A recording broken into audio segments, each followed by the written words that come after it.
Bueno, nos metemos ya en la próxima entrevista esta mañana. Hace meses que venimos hablando de la situación del coronavirus en el mundo, sí, y particularmente en Uruguay. Y a partir de que ha avanzado la pandemia, hemos hablado hoy mucho también, e informado hoy mucho sobre el desarrollo de vacunas, esta carrera que hay contrarreloj, por decirlo de alguna manera, para el desarrollo de vacunas que sean efectivas justamente y contra el SARS-CoV-2, y que de hecho hay muchas que ya han anunciado, según los reportes de prensa, que han anunciado que tienen una alta efectividad. Se están testeando, algunas ya están esperando autorización. Vamos a hablar del tema con la profesora grado 4, María Moreno, del Instituto de Higiene de la Facultad de Medicina, que está en contacto vía Zoom. Buen día, ¿cómo le va? Buen día, un gusto saludarlos. Bueno, igualmente, es un placer tenerla con nosotros. Bueno, estamos hablando de que en pocos días hemos estado informando sobre desarrollos de la vacuna rusa, también desarrollos de la vacuna, por ejemplo, de Pfizer, de Moderna. Esas industrias han anunciado sobre tasas de efectividad de esta vacuna.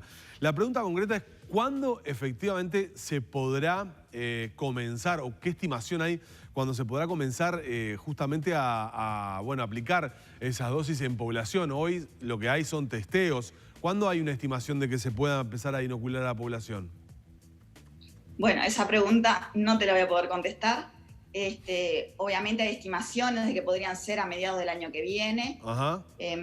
Las empresas han comprometido algunas dosis, igualmente esas dosis no alcanzan para la población. Estos ensayos que tú mencionabas son resultados interinos, de análisis interinos, por lo tanto hay que esperar un poco más sobre la seguridad de las mismas.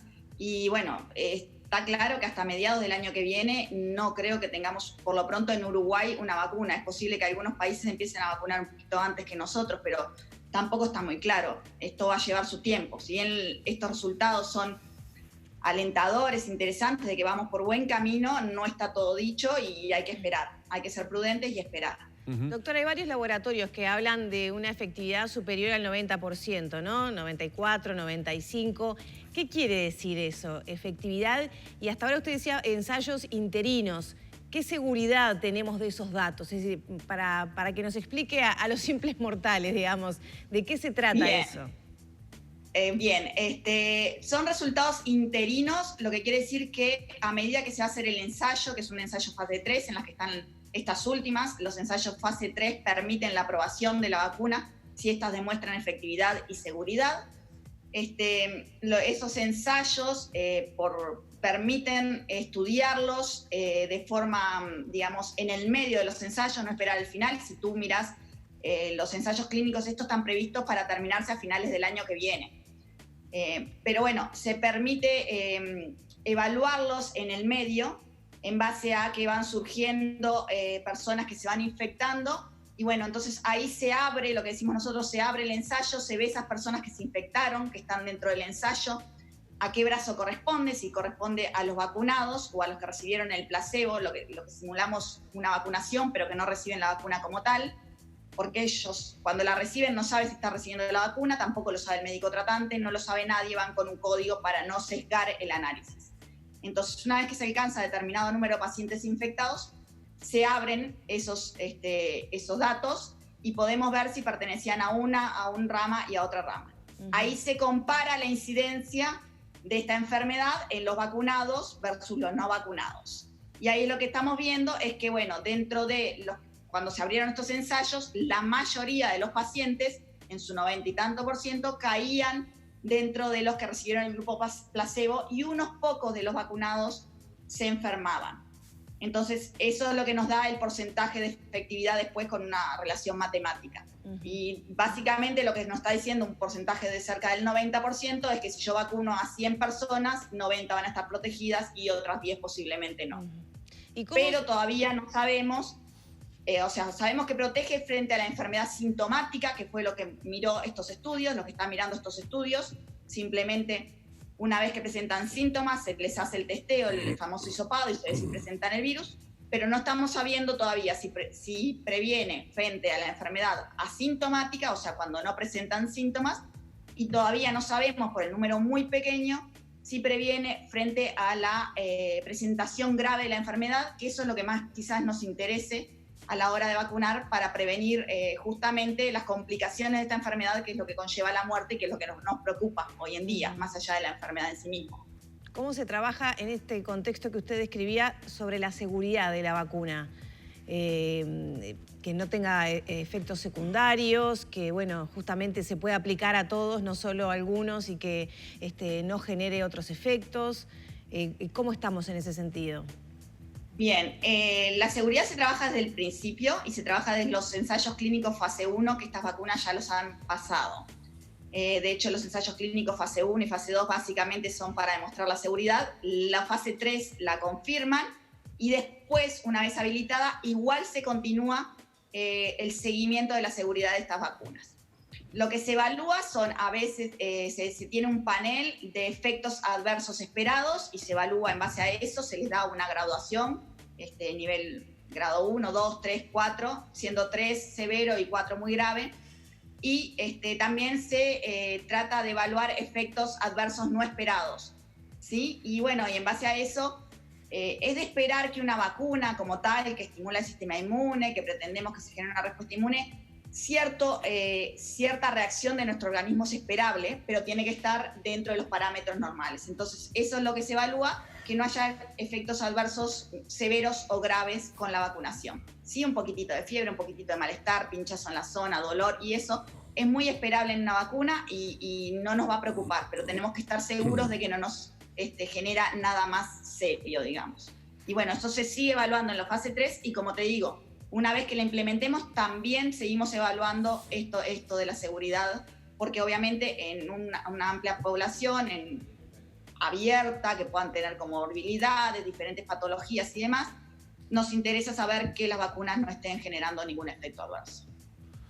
Bien, doctora, en el final le quería preguntar qué cobertura necesita un país como Uruguay de esta vacuna para que sea efectiva a nivel de población. Bueno, eso va a depende primero del R sub 0 del patógeno. El R sub 0 del patógeno es de una persona a cuántos puedo transmitirla. Ese R sub 0 obviamente varía en distintas poblaciones, en distintos ambientes y demás, y hemos visto que está variando también porque nosotros tomamos medidas para paliar ese R sub 0, como el distanciamiento, el tapabocas y otras más que permiten que si yo me infecto, tratar de infectar a la menos cantidad posible. Y después también depende de la efectividad de la vacuna. Si la vacuna es muy efectiva, obviamente necesitamos vacunar a menos población. Si la vacuna es menos efectiva, vamos a necesitar vacunar a más población. Si el R sub 0 es muy grande, necesitamos vacunar a mucha población, como es el caso del sarampión, que necesitamos que haya una cobertura casi del 100%.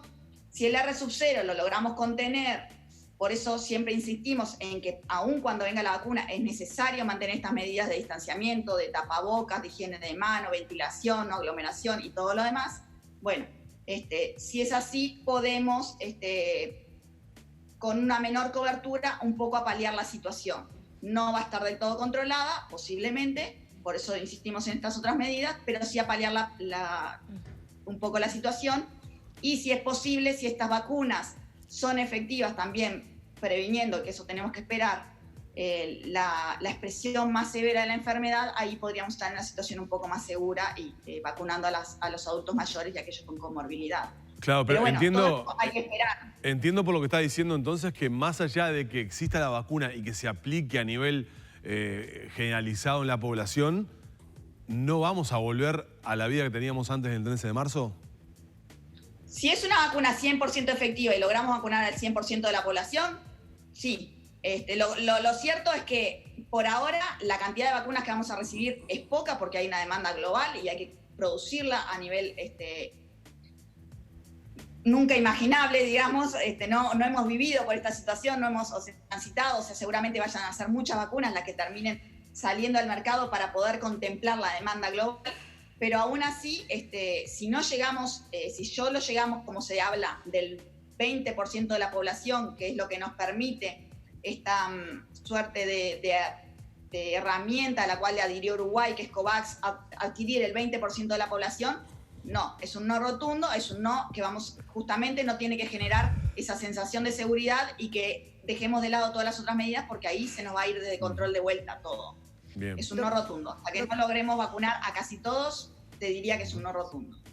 Doctora, una más ya, la del estribo. El tema de la distribución de la vacuna va a significar también un gran desafío, ¿no? Para Uruguay y para todo el mundo, porque requieren estar a temperaturas muy frías, digamos. Se estaba hablando de menos 70 grados, menos 90 grados. ¿Uruguay tiene condiciones para distribuir a nivel nacional vacunas en esas condiciones? Bueno, a ver, eso que tú te referís puntualmente, la de menos 70 grados, es la de Pfizer nomás. La de Moderna, que es muy similar, parecería que hay una formulación de la vacuna que se permite a menos 20 grados, lo cual es más razonable y bueno, con unos congeladores estamos bien. La de Pfizer sí me parece que es bastante complicada y de bastante complicada aplicación en Uruguay, digamos. Pero es una sola vacuna la que tiene esa limitante. Después, con respecto, digamos que a las otras dificultades, sí va a ser el generar un stock de vacunas que dé para cubrir primero el 20% de la población mundial, como lo dice COVAX, ¿sí? Y después el 100%, digamos, o el 90 y tanto por ciento de la población.